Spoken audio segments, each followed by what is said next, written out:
Hey, Jasmine here. I wrapped up my last March book a whole day early. Very proud of that. But I wanted to give a recap on what those books were, but also I wanted to share what my expectations were along with my final thoughts after reading them. I want to break it down into categories for my rating. The overall rating for me is not averaging out the category stars. It just represents my own opinion based on my interests. The categories are story, writing, characters, and pacing. Once again, all the star ratings you're going to see are my own opinion, so I hope you let my words influence you more than the stars, because I might say I don't like something that sounds amazing to you. Like when I read a mystery or thriller movie review that says the story was too slow and boring, I know I'm probably going to love it because I'm obsessed with slow burn mysteries. It's all a matter of personal taste. I started the month with The Wilder Woman by Ruth Emmie Lang. The Wilder Woman was a magical realism mystery that followed two sisters, one who has premonitions and the other who can see echoes of other people's memories, as the two decided to search for their mother who disappeared years before. My expectations with this book were pretty high. It reminded me a lot of Practical Magic, the movie. I haven't read the book. One sister who hates her ability and avoids it, one who embraces it. A free spirit and a planner. The writing itself was enjoyable, but with a story like this, I wish it had been more descriptive when it came to the emotions of the characters. The characters were wonderful and very interesting, but they didn't feel fully developed by the end. I think the mystery shrouded their character development, and by the end there just wasn't any time to explore them further. The pacing was mostly great, but as the story neared the end, it became rushed, too distracted by the mystery itself, by solving it. The story was too messy. If I judged every chapter individually, I loved most of them. The sisters' time on the road was great, and their interactions with other characters felt natural and interesting. But it was the mystery itself of where their mother was and why she left that felt like it fell a little flat for me. My overall rating was 3 stars because I really liked it, but I'm not interested in reading it again. Next up was an indie novel,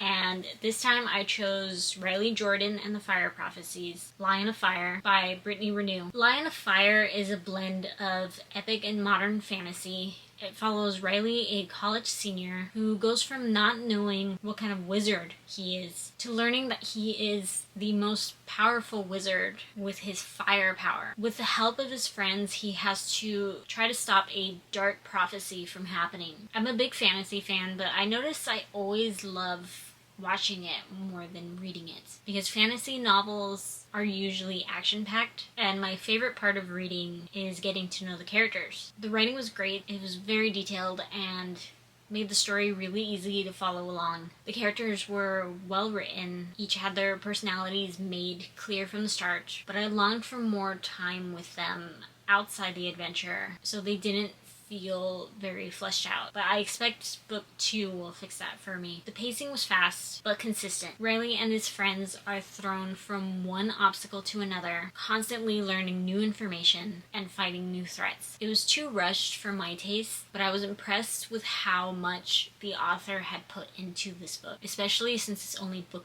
1 of the series. The story was adventurous and coherent. I was a little concerned with how quickly the characters seem to move on to the next question, but that's because I'm a person who triple checks things because I'm paranoid about screwing up, so impulsive characters always weird me out. My overall rating is 3 stars because I enjoyed it, but I don't plan on reading it again. But that might change depending on when I read the rest of the series, which isn't out yet. Developing a strong attachment to the characters could definitely send me back to book 1 to see how much they grew. Next, I read The Silent Patient by Alex. Watch my videos, you know when I see a name I know I'll butcher. I just don't attempt it, not until I hear how it's supposed to be said. The Silent Patient is a psychological mystery. It follows a psychotherapist, Theo, who takes an interest in treating an infamous painter, Alicia, who killed her husband, then never spoke again. This one I knew going in would be my kind of thing. Psychological mysteries are just so interesting to me, and I was not disappointed with this one. The writing was great,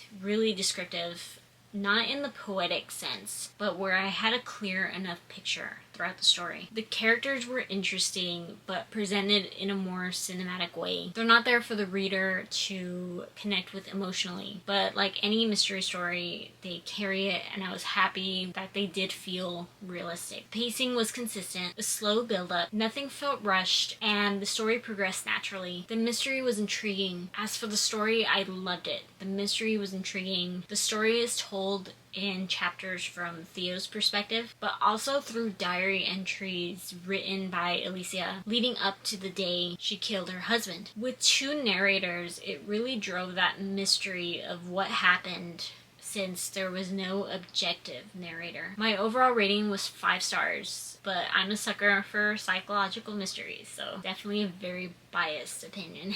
The next book I read was Death Takes a Holiday in Pemberley by Kelly Miller. This was a Pride and Prejudice fan fiction that follows Darcy and Elizabeth 3 years after they married. Darcy is shaken after a near-death experience brings him face to face with an angel of death who requests or more demands to stay in Pemberley and observe their lives in return for saving Darcy from his death. I watched the movie Pride and Prejudice before reading this so that I wouldn't be going in blind, but I was surprised how much this story drew me in. The writing was poetic and beautiful, the descriptions and vocabulary really pulling me in to the time period. The characters, of course, were not original, with the exception of Graham, I assume, but they felt true to what I had seen in the movie. Judging Graham alone, I thought his character was enchanting and complicated and had me wishing he would get his own book. The pacing felt a little strange. As I was reading, I thought I was reading events taking place over the course of maybe a month, but found out it was actually only a week. But that wasn't really a big issue for me. The story was beautiful and did a great job on focusing on mortality and regrets, but the ending felt a little anticlimactic. I liked the ending, it just felt it didn't live up to the rest of the story. My overall rating for this book was 5 stars. I would love to read it again someday. I'm not sure how much having the visual of the movie influenced my experience reading this, but it did make me interested in trying to read a Jane Austen novel someday. Finally, since March has 5 Fridays, I needed a bonus book, and I picked Braxley by indie author Allison Miller. Braxley is part sci-fi, part mystery, both genres I usually love in a book. It follows Braxley, who finds out his daughter isn't biologically his, decides to take her away from her neglectful mother. On the way to his parents after leaving his 10-year-old daughter, Sasha, in a hotel, he is chased by a gunman and finds himself trapped in an alternate reality where he is sentenced to 5 years within its barrier to atone for his mistakes in life. I had mixed feelings about this book because it was interesting. The writing was too flat for me. There was an absence of thought as the characters move through their lives almost mechanically. The author not spending much time on their emotions or reactions to certain things. For example, Braxley doesn't seem too bothered by the knowledge of his infertility, or when he finds himself in a strange dimension. I would expect confusion, shock, anger, and although these things were mentioned, they weren't really shown. The characters who were just Sasha and Braxley primarily were a little split for me. Braxley felt more like a puppet for the story, but Sasha and the characters around her did feel a little more fleshed out, at least enough to help me form some kind of attachment to them. The pacing depended on whether it was following Sasha or Braxley. Everything did seem to happen very quickly, but with Sasha there was some breathing room in the story. As for Braxley, it was a rush from one question or discovery to another. The story itself was intriguing. I enjoyed Sasha's story of coping with a father who she thinks abandoned her, and a mother who went from neglectful to physically abusive. Sasha's struggles and search for normalcy are what really kept me reading. It was the world building in the alternate dimension that never felt complete. My overall rating for this book is 2 stars because it did have moments I enjoyed, but Braxley's half of the book is just something I was never interested in. And that's a wrap for my March reads. It was a good month, I would say, because I never had that moment where I just wanted to quit any of these books. I picked out 4 books for April. I'll be releasing that video tomorrow. If you read any of these books, let me know what you thought about them in the comments. If you're an indie author, tell me about your book